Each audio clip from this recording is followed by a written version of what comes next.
from the original Dan Perez, I come sing Zeta, all the massive Dan. Respect doing every aspect.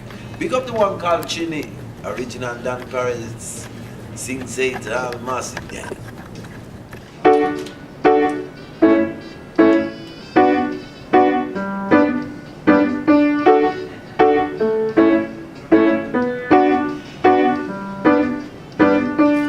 I remember when we used to say I'm sorry, when the light was on the way, and every day that I live my life, all I wanna do is sing to him. So let me sing my song to him. Melody to him. Where would I be without my father on my side? And what would I do if I couldn't see the sunshine? It's him in my life every day. Whoa, yes, it's him in my life every day. All right, now let me ask you. So one of my questions, I was gonna ask you, what instruments do you play? I see you play piano.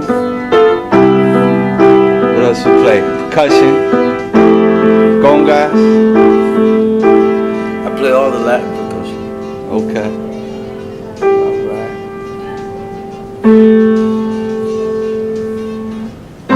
So you were saying that initially they tried to tell you that you couldn't do it. Well, see, what happened was when I first started, they told me that it was impossible.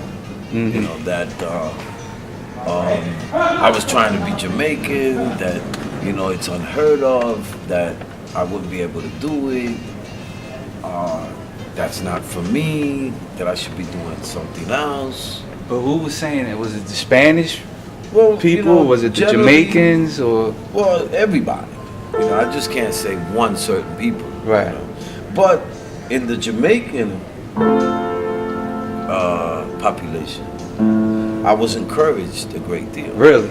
Very much. Wow. They used to say, yes man, don't worry about them things, then forward on, I can't do it, you know? And that just gave me,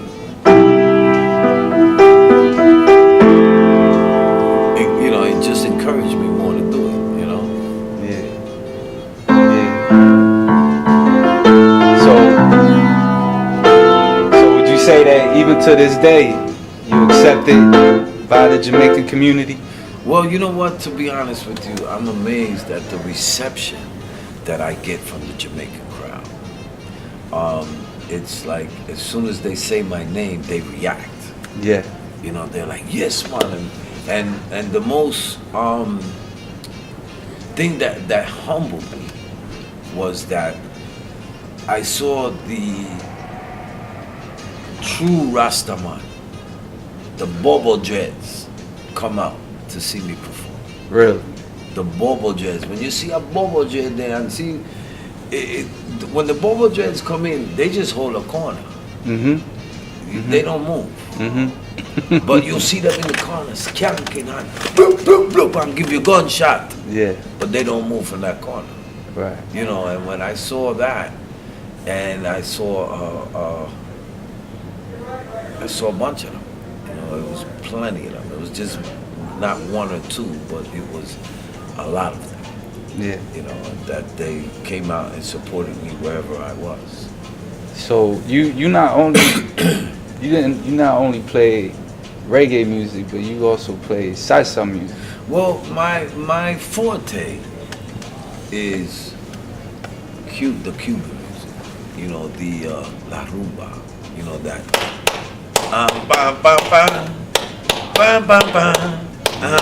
You know, I love that rumba stuff. I love the Cuban music, the salsa. And I love boleros. You know, I love singing ballads. Yeah. So, and I love the jazz. So I have a little range. You know, I can go from one music to the other, one style to the other. So that has given me a nice foundation. You know, that's why I can mix the reggae with the salsa, and it sounds authentic. You know, I don't. I can mix the you know, the rhythms together, and they sound together. You know, it's like with the reggaeton, they do a little reggaeton and then they go into the salsa. But I don't. I can mix it. It's like I can, excuse me, I can give you I can give you a salsa bass line, right? But still give you a reggae chord. You know? Yeah. And I can still fit in a drum track. So it's what I'm doing right now. You know, I'm in school. I go to Full Sail University, and I'm just taking my time so that I'm learning to compose. In other words, I'll be able to write the music. Well, I know that you just actually composed your very first piece.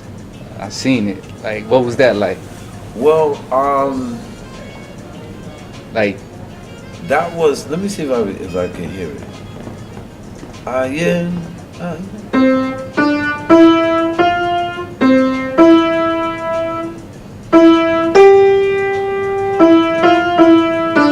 That's it right there. Okay. Ayer cuando la vi, quise I don't remember the whole thing, but that's the like the first.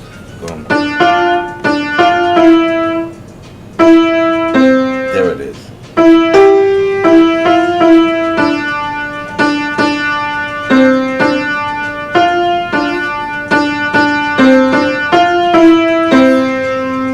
That's it right there.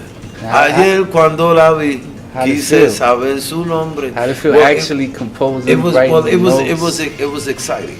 Yeah. It was exciting because you see what I just did there. Yeah. So you have to train your ear, you know. And first I came up with the lyrics, the melody. So once I came up with the melody, then I came up with the lyrics. So then what I had to do was come to the piano and sing it. Ayer cuando la vi.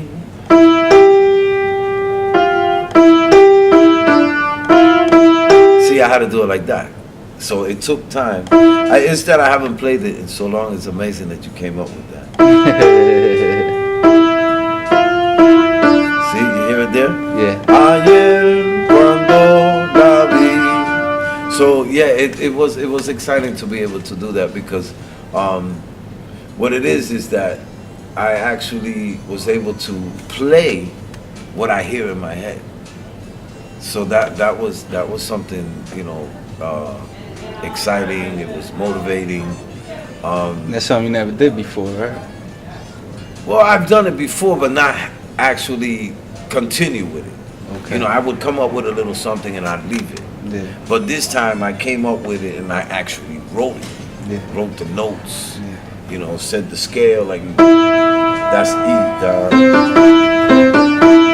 So I started with the key of E, you know, like that. So in other words, what I was able to do was I was able to be more technical with the music instead of just telling the bass player to play this line or telling the keyboard, you know, play this, you know, for me, or you know, humming the horn shot for the trumpet player. You know, this time I'm actually writing it. So I'm not finished with it yet, but okay.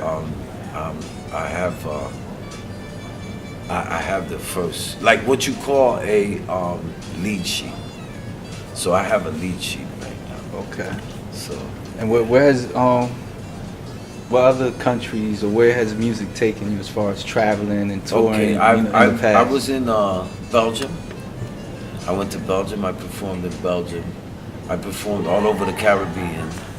I did a couple of the states. You know, Miami, New York, Chicago.